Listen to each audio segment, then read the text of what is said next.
서시, 윤동주. 죽는 날까지 하늘을 우러러 한 점 부끄러움이 없기를. 지금 부끄러운데요. 잎새에 있는 바람에도 나는 괴로워했다. 오늘 밤에도 별이 바람에 스치운다. 너무 예술이다. 너무 예술이다. 뭐야? 책에 이런 거 있었어? 삶이 곧 예술이다 특별전. 우리네 이웃의 이야기가 당신을 기다립니다. 한번 들어보러 가볼까요? 사람과 삶 그리고 예술은 멀리 있는 게 아닙니다. 그중에서도 사람과 시간을 잇는 공간 기차역. 그곳에서의 삶이 예술이 된 사람들이 있다고 하는데요. 지금 만나보시죠. 초대장을 따라 찾아온 이곳. 바로 구포동에 위치한 작은 미술관인데요. 삶이 예술이다. 이 주제에 맞게 과연 어떤 예술들을 만나보고 느껴볼 수 있을지 기대가 됩니다. 이 작품들은 어떤 사연이 담긴 걸까요? 작품 보시니까 어때요? 너무 좋아요.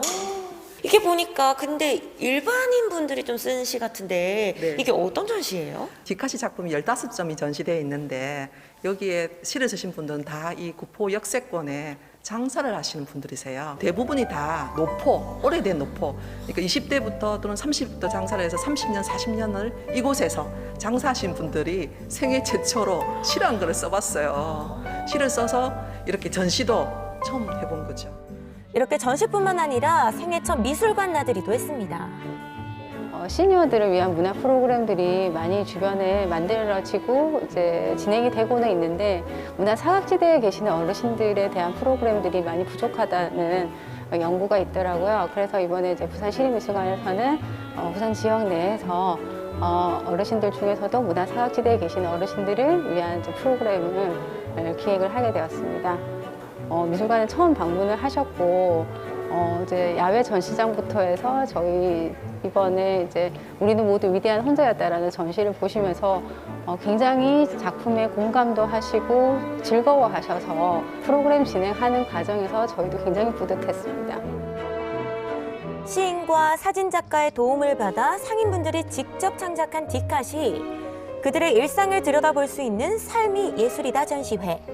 짧은 시이지만 그 안에는 누구보다 길었던 그들의 삶이 담겨 있었습니다. 이렇게 시랑 사진만 보는데도요, 이분들의 삶이 좀 간접적으로 느껴진다, 이런 느낌이 드는데, 저는 오늘 우리 시와 또 사진을 찍으신 이 주인공들을 만나서 이분들의 삶을 조금 더 생생히 들여다보도록 하겠습니다. 가보시죠.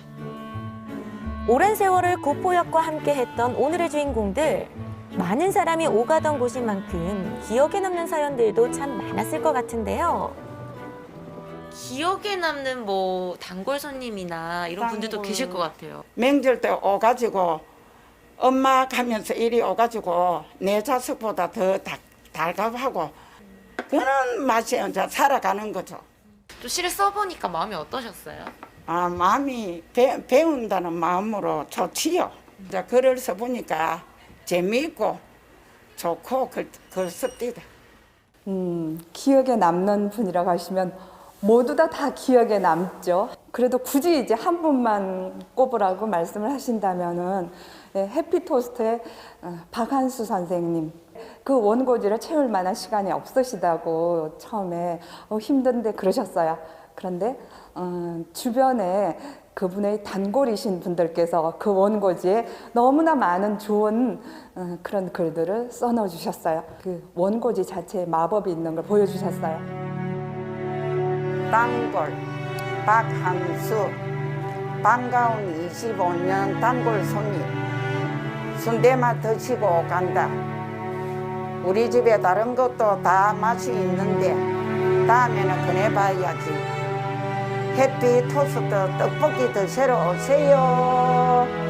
수줍은 미소와 목소리 속에서 손님과 가게를 향한 애정이 느껴집니다. 다음으로는 기차역 하면 빼놓을 수 없는 뜨끈한 국밥.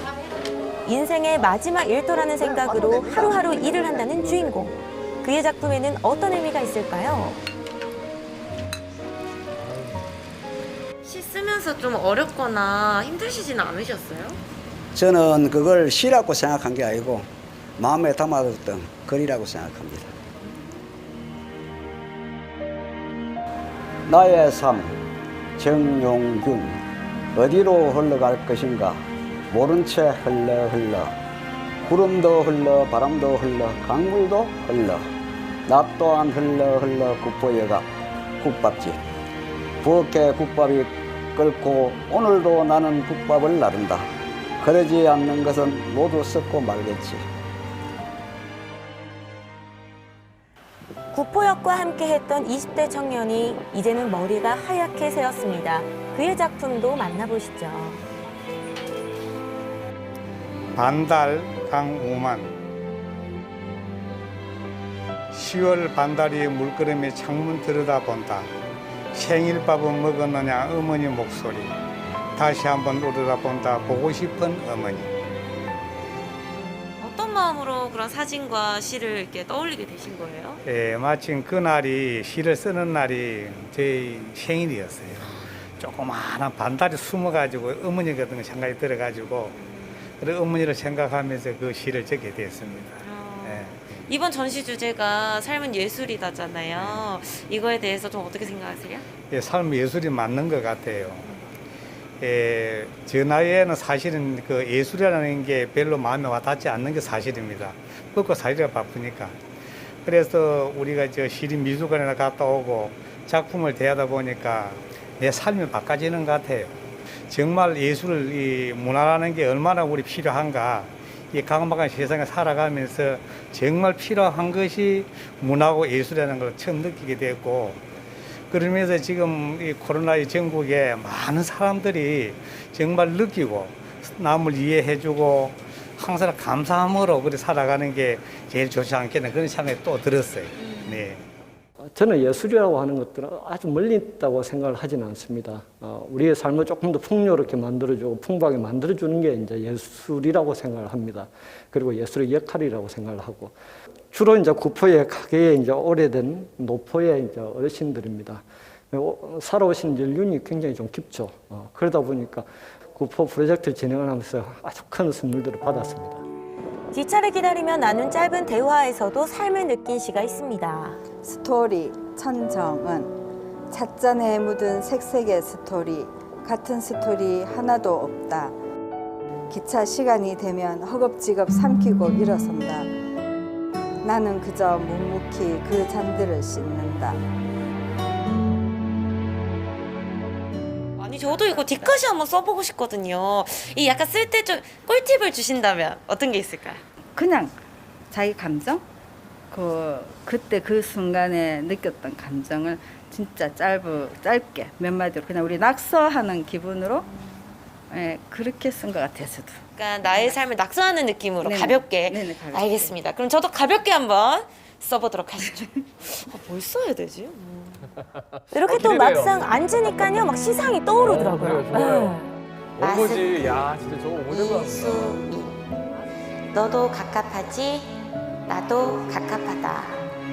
우리의 따스한 숨결이 여기 가득 차서 올 겨울이 유난히 춥나 보다. 다가오는 봄은 꼭 따스하기를. 어떤가요? 여러분들 예뻐요. 댓글 남겨주세요, 여러분들. 사진은 셀프. 팽이란 중요한 기계의 부품이라고 생각합니다. 모든 삶은 그 속에 다 연결되어 있다. 인생은 측량할 수 없는 맛이지 않을까. 내 살아가는 것이 예술입니다.